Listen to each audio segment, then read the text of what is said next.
Chapter 9. Don't Stand Close to Me. I heard the garage door open and put down my books. Schoolwork could wait. My mother was home. I ran down the hall and opened the door that led into the garage. My mom had parked on the driveway and was climbing out of her car. Hey mom, how was shopping? I never thought buying groceries could be so exciting and scary at the same time. She popped open the trunk and grabbed some bags. Here, let me help, I said as I ran toward her. No, she practically shouted. I skidded to a surprise stop. Sorry, I mean, no, I don't want you to touch them. But if you want, you can sit on the steps and keep me company. I backed away and sat down. I watched as mom started removing bags and placing them on the floor of the garage. Was it crowded? There was a lineup outside. It looked longer than it was because everybody was standing 6 feet apart. Once I got in, it wasn't that bad, just so different. I hadn't been able to go shopping with her because only one person from family was allowed to go into the store. Between the one way arrows for the aisle, people staying apart, plexiglass shields at the cash registers, and of course, gloves and masks. It's all so surreal. She gestured to the white mask still hanging around her neck. You sure bought a lot of stuff, Mom. Yes, it's amazing how much you need to last 2 weeks, she said as she kept pulling out bags. It's not more than we would normally buy, but it's all at once.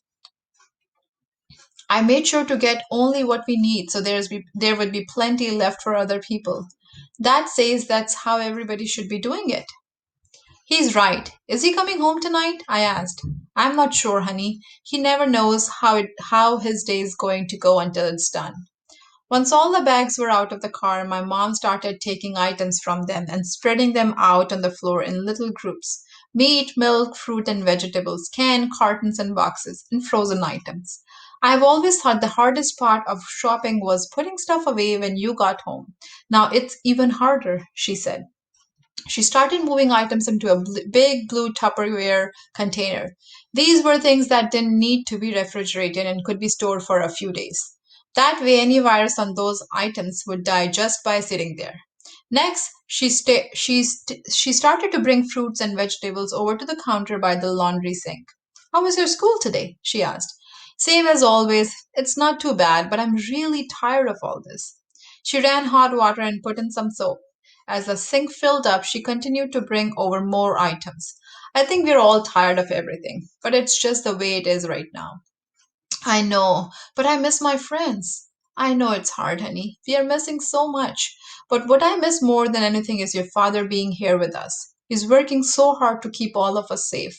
We need to be grateful for the people who are missing seeing their family in order to keep everyone safe. I felt selfish for being so upset about not seeing my friends. I missed my dad so much. But I hadn't really thought about how much he missed us.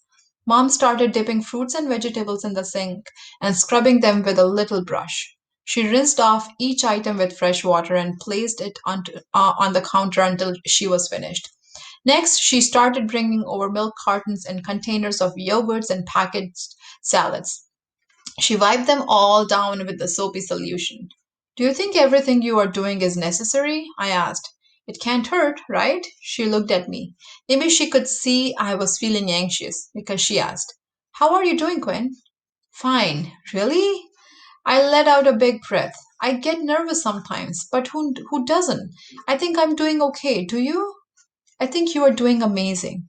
It can be pretty overwhelming. Overwhelming was the perfect word. That was how I felt sometimes. I had trouble getting to sleep because I couldn't stop thinking about it. When was it ever going to end? Right there in the garage, I felt my lower lip start to quiver. My mother didn't need to see that. She had enough to worry about. I was glad her attention was on the groceries and not on me. Tell me more about how the online learning is going. Not sure if there is much to tell. Some of the assignments are okay, and others, well, they're as useless as always. It must be difficult for your teachers, she said. I know, the teachers are trying. It's just hard for us to focus on math or science when there's so much happening out there in the real world. What kind of assignment would you like to do instead? Well, we had one about what it meant to flatten the curve, and I really liked that. So, for example, what if when we do stats, it was about COVID-19? Couldn't we be studying the virus in science? What about writing in our journals about how this feels to us? Wouldn't it make it harder if more of your school assignments were about the virus? My mother asked, "Don't you want to get away from it sometimes?" There is no getting away from it. I think having more information, talking about it, will make it better. I get anxious about things I don't understand. Well, maybe you can suggest some of those ideas to Miss Fernandez. She's good about things like this, isn't she? I guess so. I'm glad you're spending time with Isaac, she said. It must be hard for him being alone so much. We keep each other company. Besides, he doesn't do well without an audience.